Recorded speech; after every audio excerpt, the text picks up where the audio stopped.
The Montessori method of education is an educational method developed by Italian physician Maria Montessori.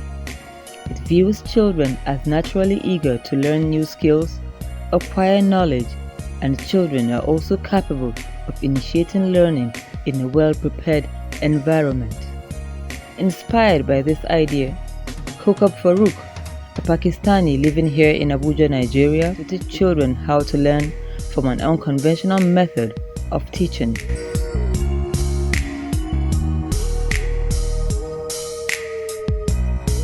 I opened a school which is a Montessori based school in which the children are learning what is around them. Is not just open a book, start writing 1, 2, 3 or start writing ABC. What is the essence of 1, 2, 3? What is 1? If 1 is like this, 10 is like this. Even our finger, if I say 1, 1 is only this part. If I say 3, then I got my finger. So my finger is contained of 3 parts.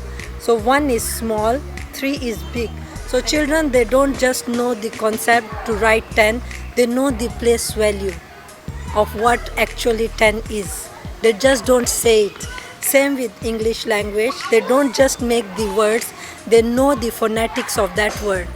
What is the sound of s, sa, and what is, it present, and which environment, in our environment, which things start with that sound. When I do my art classes, I see a lot of children, even the children with special need, I take them.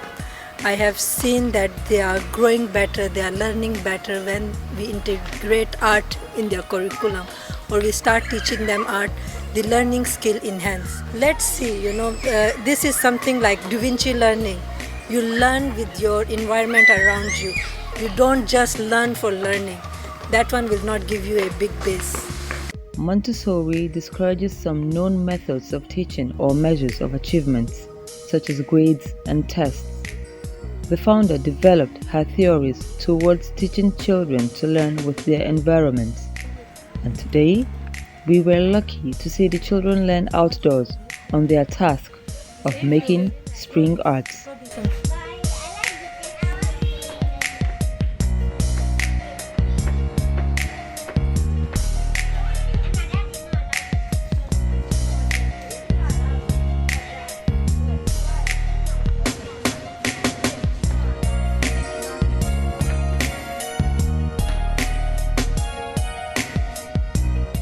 God is great and He has given us a lot to learn from the nature. So now in this summer camp, I'm bringing the children close to the nature. Most of the time we are doing outside. It's an outdoor activity, and they, after doing small work, they go and run around, admire the nature, come back. So this week particularly, we are working on a boat. So this was a sample I have shown to them, and I gave them board, nail and hammer. What board, nail and hammer show that you have to, is a natural thing, hand, and is our natural instinct to protect ourselves. So when they hold the nail with their hand and hammer by themselves, they are always very protective. I have this. It is my string art, and I haven't finished it yet, but I'll be almost finished. I just need to do this part, then this part, and I colored it blue, even though the water is blue, so it can have a nice background, because I like blue. But I like the colors that I did, and putting the nails on here was very painful. My hand was hurting when I came back home. So I still like my work anyways. So instead of looking here and there and going here and there, they are having more concentration on their work. So most of them, they hammered the nail and they were having a lot of fun by hammering it. So they hammered the nail. After hammering the nail, they have colored their boards. I have colored mine black, but if you go around, you will see there is blue,